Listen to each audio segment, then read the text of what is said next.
Shiny Happy People, a documentary on Amazon about the Duggar family and the organization IBLP. This is the Dangerous Faith Podcast. We're going to be talking about it. With me, I have Zeke, Chloe, Mackenzie, Isaac, and Blake. And we will just cover different aspects of it. It was 4 episodes. Again, it's on Amazon. You can check it out if you have Amazon Prime. There might be other versions as well. So broadly, Zeke. Quick question. Is Amazon Prime the mark of the beast? Yes. Okay, making sure. So if you subscribe to it, you are evil. Now that we have biblically supported that claim, we're going to move on to talk about the documentary itself. Any broad thoughts and feelings about what was portrayed? Chloe? Broadly, I thought it was very good and informative. I learned a lot through it about their family and the IBLP cult that they were associated with. But in my opinion, I thought that the last episode was very unnecessary. Last episode was unnecessary. What do you mean by that? They really didn't even talk about the Duggars in the last episode. It almost seemed like they were attacking Christians for some of the views that we believe. Kind of acting, the Duggars are a very extreme legalistic belief system. But for Christians, not all of us, we don't believe all of that. But they kind of seem to portray that we were all like that and that legalistic and strict. That's true. Sometimes with documentaries like this, and there have been a couple, I think, on Hillsong as well, they'll start with something good, but then they'll use the documentary for cultural commentary, and they'll start to go after or attack traditional Christian beliefs. So they'll start in the area of, hey, this is abuse, this is bad, but then they'll kind of wrap in their own thoughts on the faith as well. So I think I agree with you there, Chloe. Anyone else thoughts as a whole? I think that was kind of an underlying thing. Especially on the 4th episode, which I did not watch. But I even noticed that in the first 3 episodes of it was kind of an underlying thing of Christianity bad. And here's a prime example of why that is. Mm-hmm. And Chloe was saying, that's an extreme sect that I don't think any of us agree with everything they say. There's plenty of things I know for a fact we don't. But they treat that as if it's normal Christianity, and therefore that's why it's bad to be a Christian. It just kind of shows where the mindset of the people making it is coming from. And they portray it as if you have a big family or if you want to homeschool your kids, then you're part of this sect. Mm-hmm. So let's dive into that. Big families, homeschooling. We have several homeschoolers here. I was homeschooled. We have Zeke and Isaac as well. And so let's talk about how they portrayed homeschooling. In your experience, what was that like for you? Are you Duggar? Was it like the Duggars, or was it something completely different? I would say that there's some similarities, but I think that there's a reason for that. I think it comes from the heart of the parents, because not that I have kids, but I'm just looking to the future of what the world around us is just getting crazier and crazier. And I can understand where a parent would come from to say, you know what? I don't want to send my kid out into that right away at such a young age.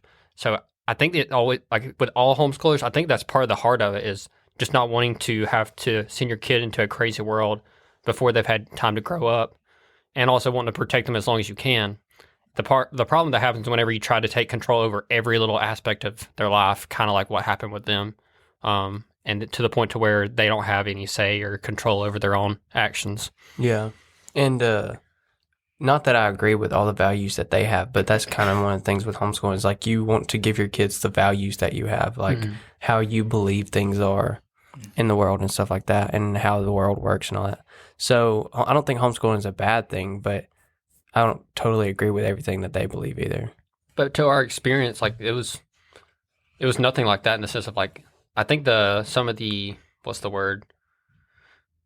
Assumptions, I can't think of the other word, but stereotypes that you get from homeschoolers is you're just you and your family at home all day and you don't really get out. But for us, we had a organization.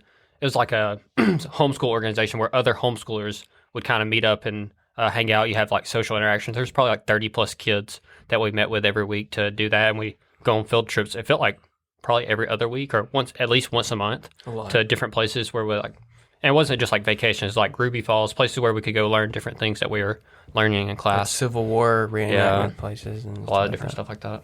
So you're telling me you didn't take your mom to prom? I cannot confirm or deny. Well, to be fair, we didn't go to homeschool during high school. I went back in 9th grade, and Isaac went back in 7th. Oh. Yeah. So we got the best of both worlds, and I still think homeschooling's phenomenal. Yeah, I enjoyed homeschool for those years, but I'm glad I went back to high school for the teenage years. I don't regret it. And with the Duggars too, their curriculum was from the IBLP belief system. Like, what's his name? I'm sorry, I just Bill Gothard. Bill Gothard created the curriculum, and it was based on his principles and rules and crazy stuff. And he wasn't married or had children or anything like that. Yes. So, not all homeschool curriculum is like that, you know. Yeah, something that I noticed with that about how the organization was based off his beliefs, and one of the things that they pointed out was like, yeah, one of their goals was to create a community of children for the next generation to uphold their values and stuff. And I'm like, and they were kind of saying that like it was a bad thing. In a sense, I kind of get where they're coming from, because if the values are bad, then yeah, it's not a good thing. But every parent wants that to happen. They want their children to have similar values to them that they think is right and good and true. The only difference is, are they actually right, good, and true? So that's where like they pretend like having children grow up to believe your own values, that's just something wrong that they don't do, when obviously they do the same thing with their own. I think what they did was they took something that every belief system tries to do, but because of the way they portrayed homeschoolers and Christians, and particularly very conservative Christians, they had this evil bent to it, where they talked about the Joshua generation raising up Christians to infiltrate every level of society. Well, as someone who's generally conservative myself, a conservative Christian, the answer is yes. We do want Christians at every level of society, but if you ask anyone that's a part of a major belief system, let's say you're a Muslim or atheist, agnostic, oftentimes that's just normal. You want people who think like you and have your values to be at the different levels of society. That's normal. It's not this nefarious, evil plot that they made it out to be. It's pretty normal, actually. Yeah. But anyway, so that's something they did. And I wish they would have been a little even-handed to show quote unquote normal homeschoolers. And homeschoolers tend to do very well in college. Mm-hmm. They do very well in the standardized test scores, the SATs and the ACTs. I'm more from up north, so SAT is what comes to mind for me. But I know from the sound of it, y'all take ACTs more down here.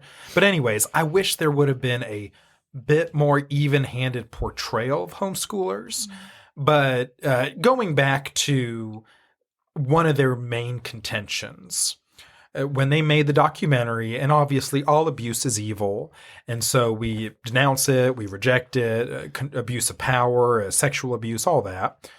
Why do you think that in those circles, they gave a bunch of examples, but in those types of circles, super fundamentalist, super conservative, why do you think there's a lot of abuse there? Any ideas, any thoughts there? Or do you think that maybe they overplayed it and there's just abuse everywhere? What are our thoughts there? I think there is abuse everywhere you go. Our hearts as humans are wicked and deceitful, and anywhere you go, any religion, there's going to be abuse and everything. But I think what they do, or what Bill Gothard did, was build like a system to where you don't really have anybody to go to. Like, let's say one of the daughters was being abused. She goes to her mom, and her mom's like, okay, well, we're not going to talk about it. We're just going to thank you for telling me that, we're done with that, push it away, push it down. And so there's not a really like safe place for them to go. And even if there were, it just is that cycle of, well, let's just focus on something else and not, just acknowledge it or fix it. Because it was created by a man who was very perverted and had all those women and stuff around him. The system that he built was obviously could make it easy for women and young girls to be taken advantage of. Yes, and You have to be careful. One of the things I often talk about is in society, you have to have checks and balances. When you answer to one person and one person alone, unless that person's Jesus, who's perfect, if it's any sort of human, I guess this gets into the fact that we're Protestants here as well. If that person's human, there's going to be abuse. And so, Mackenzie, I'm glad you brought up the fact that you always need checks and balances, people you can go to for safety. Because if everything bottlenecks to one person and that one person's not great, you're kind of stuck. Yeah. So this kind of brings up a good point for even, it's easy for us to look at them and say, okay, well, I didn't believe what they believed anyway, so I can write them off as, the abuse doesn't really bother me on a more personal level. But we have, even as, well, I can speak for me and Nate at least, people that we've put trust in, apologists or speakers that we really enjoyed, have made really bad decisions and really messed up in the past. And I think this is a good reminder that if something like that happens, let's say there's a religious figure in your life that does something bad and they do something wrong and your whole belief system comes crumbling down, I think that might be an indication that your belief system wasn't based on the right person. Because we have the entire scripture that tells us time and time again that there's only one man who did it perfectly.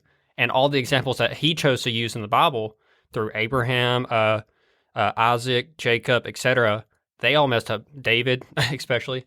They all made plenty of mistakes. So we didn't have to have someone new to mess up to show us that humans aren't perfect. Even take Abraham, for example. Whenever they went to a new place, he told someone that his wife was his sister because he didn't want to get beat up or killed. So he almost sold his wife away. Then you have Jacob, who betrayed his own brother, et cetera, et cetera.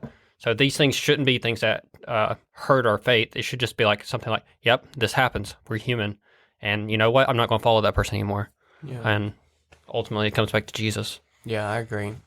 Another thing that I saw that maybe they kind of portrayed more as like evil than I think they should have was like the kind of, because they kept bringing it up. They were like, there's this umbrella thing where like, oh, this person is the authority, blah, blah, blah, which for a lot of Christians out there, we're complementarianism or how do you say it? How do you say it, Nate? Complementarians. Nate's not.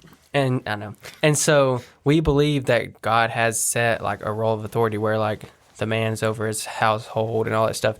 And that's not bad in the way that God set it up, but they portray it as this thing where it's like, I guess because it's like society nowadays, everyone's equal, everybody's on the same plane.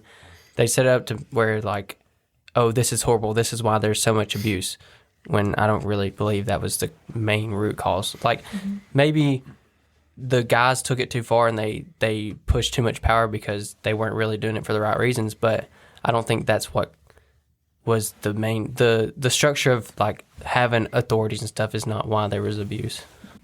I think what's at the heart of everything we've been saying is essentially this, is that for anything that like this that happens, you have to look at the intention behind it in the sense of what does the thing itself actually teach and represent, and were they following that, what they spoke? So, for example, with Christian people who want to say, oh, Christianity is wrong because this person did this, or there's this abuse, or et cetera, et cetera.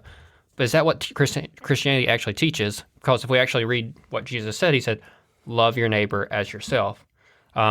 Treat others as better than you treat yourself. If you go to Philippians, it talks about serving others or treating others as more important than yourself. So if you go to those things, like what does Christianity actually teach? Then you can see that this is a perversion of Christianity. So for the documentary to say, oh, look at this example of bad Christians, therefore Christianity bad. It would be like me saying, oh, well, I had a bad interaction with someone who's an atheist, therefore all atheists are bad. Like, that doesn't make sense. That just means that there was a bad atheist. Now we get down to the belief system of, okay, what does atheism actually teach? That's where you can start making critiques of, oh, no, this is a bad belief system, and it leads to bad people, hypothetically. I think that's a good point. Have to balance a whole bunch of things. So in the documentary, they go over the Duggar family and then the broader belief system of Bill Gothard and the IBLP, Institutes of Basic Life Principles, I think is what it was. And you present it and you see the abuses. And obviously as Christians, we don't like it. We denounce it. We're against it. But then at the same time, when you're portraying a group, you want to be even-handed. And it's such a tricky middle ground to walk. But I don't think all conservative Christian families are like that. I don't think all Christians behave in that way. And but at the same time, I think, Isaac, you brought this out, where what about gender roles? Some people would say, oh, that leads to abuse. Automatically, if men are leaders and women are followers, abuse is right there. Other people would say, no, that's not inherently abusive. So that comes down to your worldview. One thing that they talked about was large families. And in your experience, let's talk about that a little bit. Families with, how would we define a large family to you? What do you think? More than one. Well, I think this is an area where I kind of agree with the Duggars actually a good bit. Now, not entirely, but as a society today, a lot of times, with the invention of contraceptions, birth control, abortion, all these things that we've created, women think that they should be in control of how many children they have, when they have them, at what age, all this kind of stuff. But I do believe that God calls us to trust him with our womb. And if he decides to bless us with 10 children, maybe that's what we should have. I think children, they made this very clear. Children are blessings from the Lord. I 100% agree with that. And that as parents, it's our job to raise them up in the ways of the Lord and send them out. But I don't think, if you don't have 20 kids, you're not saved or anything like that. But I do think, like they said, children are gifts from God. And, why not be blessed with many? Yeah. I agree with you in the sense of God is in control of your womb. But I think where we would maybe disagree is that I think that you could be on, if there's someone that's on every single type of birth control because they want to choose when they have kids, God can still make a way. Like, God is God. He's in control of anything. So even if someone's on birth control and God wants them to have kids, they can still get pregnant, But yes, children are a blessing and a gift from the Lord.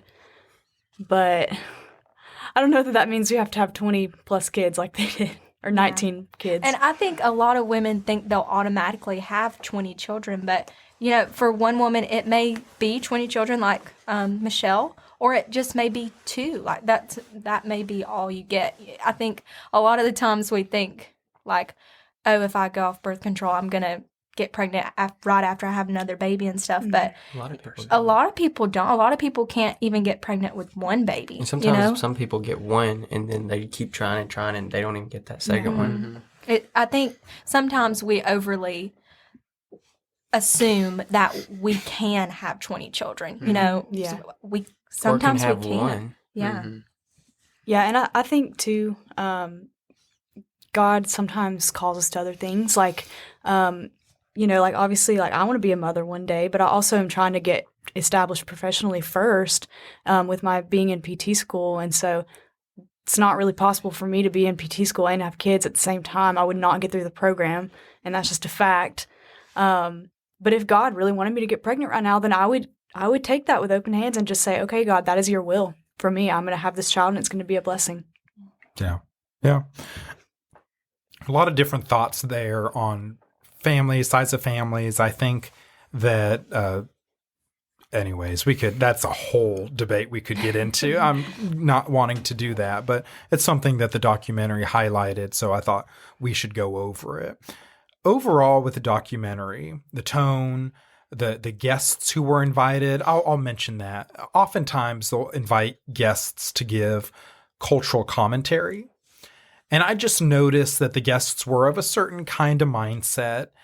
Typically, you could tell they were against these things. And I don't know if they invited anyone on, I'm trying to think through, who really defended a conservative Christian lifestyle. Big family, lots of kids. Did they invite any guests? I'm trying to remember. Did Ginger talk any? Because she, I'm pretty sure, is a Christian now. Yes. So I'm thinking, yes, they had some people from the family itself. You mean like extra? Yeah, I mean, outside of the family, the guests to kind of give perspective on the situation. I just noticed they definitely tended to lean a certain way with their biases. So I thought, oh, maybe you could have a couple different people as well to give the other side on some of these issues. Like, for example, they had a YouTuber who hosted Fundy Fridays, where she went over just some of the things that went on in fundamentalist churches, and that's fine, and fundamentalist beliefs, and I have no problem with that. It's a free country. Say what you will. But what about maybe healthy examples of families, fathers and mothers, where there hasn't been abuse and they had a large family? It would have been nice to see some of that too. Yeah. But anyways, like I said, it's tough to walk a middle ground between biases and advancing agenda, but also accurate reporting, making a good documentary. So I'm not going to act like it's an easy job to do. It's easy to critique, but it's harder to create something that's very even-handed. Zeke, you have any thoughts? Yeah, we're going to mention some of the things that came up that was a little shocking. Yeah, so I wrote down 3 of probably the most shocking things that I heard in the documentary. Yeah. The first one is that they don't allow any hand-holding until you're engaged and no kissing until you're married. I don't know. That's just a little strange. Premarital eye contact is dangerous. Yeah, what it's are they, so a bunch dangerous. of nerds? I actually remember an episode, like this is one of the episodes I remember watching, but it was Jill and her husband, and they were taking their engagement photos, and the photographer was like, okay, hold hands, and they were like, no, we can never. And, it was like this big thing, and they always had to be accompanied by a chaperone and all this stuff. Why? And, well, it's because of the potential for sexual sin. And so here's the tough thing with, if you are thinking like that, it can be tough in a marriage when for the first time as a man and a woman, you're by yourself. You don't know how the other person is. You haven't lived any sort of life with them. You don't see them making life decisions by themselves. So it's I understand it. I don't agree with it. I understand it. But also, people who live like that are in for a rude awakening when they're by themselves. I think you can even have some less extreme cases that I think we've kind of shifted away from, sometimes for good, sometimes for worse, in the sense of now we've gotten to the point where I think there's a healthy balance where you don't treat sex as if it's this awful, evil thing when properly done. So, like, you have maybe a generation ago where they would be like, look, sex is bad, you don't ever have it. And then as soon as you're married, like, oh, it's good, you're good now. And then it's like, why can't we just teach that is a good thing when properly used? And I think we're starting to do a better job of that, because what you run into is, like you're saying, like, their whole lives, kids are being told, no, this is bad, stay away, don't do it. And then as soon as you get married, you're like, oh no, this is a bad thing, I feel wrong for doing this. I'm like, you shouldn't you shouldn't feel guilty about doing something that God created for marriage. So you have to ride that line between, this is something that's for marriage, but at the same time, like, it's a good thing. And that's a hard thing to balance. But Yeah, and then the next thing that kind of just was really shocking was that I think it was Jill, whenever they started having kids, she didn't want any of that to be filmed, obviously, because that's a very vulnerable moment, being at the hospital giving birth. But they ended up showing up anyways, and she couldn't do anything about it at that point because she was, like, in labor. They had unknowingly signed some kind of contract with the dad, and none of the income from actually any of the episodes went to her. So she said the first, 7 years of her adult life, she was not paid at all, even for the birth of her kid, the episode with that. Yeah, that was terrible. That he, in an underhanded way, the father had them sign a contract, which kind of made them unpaid workers. And so I don't know legally how that would hold up, but he definitely held it over their heads to make them be a part of the show. Yeah. And it's sad too. They talked about how the most profitable episodes were the ones, the weddings and the giving birth and all this stuff that was purely focused on the children being exploited. Which is so sad. Yeah, crazy. And then lastly, I just wanted to bring up whenever they would have the IBLP gatherings, and they would have certain groupings with leaders. There was there was one of them I specifically remember was this girl who came in with these shoes who they were a heel of maybe a fourth of an inch. She showed it with her fingers. and they made her go into this prayer room, which is an boy. empty hotel room with no furniture. And you would literally stay in there for days sometimes, just like until they believe that you're truly repentant. And then another girl, this one is crazy. Let's pause one moment. What Chloe's talking about is the IBLP, that organization led by Bill Gothard, had a bunch of spin-off buildings, camps, groups that people would send their teens to, their kids and their teens to for training, for learning, for educate, all that stuff. And so some of the disciplinary measures that they would quote unquote, learn from, but not really, just abuse, would be things like that, being locked in a room, no furniture, where all you had was a Bible until you were seen as, what did you use? Repentant enough to be let out. But anyway, so that's IBLP, the organization. Yeah, and then just to add on to that, there was another girl who talked about how she started her period or something when she was at a gathering, and then she went to the store to get some tampons, and they caught her with the tampons. They locked her in the prayer room because they said those were sticks of the devil and that you lose your virginity. What? Oh wow. Yes, the finest in I guess Christian thought. I'm just kidding. It's not. Dude, that's an example. But what happens is, the tough thing as Chloe's outlining these things is, if you are not a Christian, let's say you're not well, you don't know what goes on in Christian circles, and this is the only exposure that you have to Christianity in the church, you're probably like, man, these people are nutcases. And really, I don't know if I blame you. If this is your only exposure to the church, well, then you're going to believe certain things that aren't true of all of us, but yeah. Or majority of us. Yeah. Anyways, Chloe, yeah, anything else from your notes? I think that was all the biggest things. It's just, again, abuse. And it starts when there's no accountability, when things are secretive and hidden and private. And really, as churches, there should be unless it's to protect a victim or protect someone, there's really no need to have a whole bunch of secret relationships and things done in private. Most of it should be out in the open when it comes to how churches go about things. And a lot of our teachings, or most of our teachings, if not all of them, should be from the Bible itself. And hey, anyone can read that. But anyways, any more thoughts on the documentary? Shiny, Happy People. I'd be interested. It's on Amazon Prime, or who knows, maybe some other places. If you've watched the documentary, I'd love to know your thoughts. You can leave a comment, Facebook, Instagram, Twitter. Let us know what you think, and we'll respond. If you have anything else you'd like for us to watch and see and review, let us know that as well. So what else should we review? Any thoughts, movies, TV shows? Gypsy Rose. Yeah, what's that? Yeah. Gypsy Rose. Zeke wants to talk about Gypsy Rose. Anything else? That's it. I know Hillsong has had at least one documentary on just some of the scandals there. But anyways. That'd be good. That'd be a good one. I've watched that one already, so that'd be a good one. Where's Spencer when you need him? Spencer. Rest in peace. He's not dead, but he's not with us. All right, friends, signing off. I hope you all have a wonderful day, and we will come out with more episodes as the weeks go by.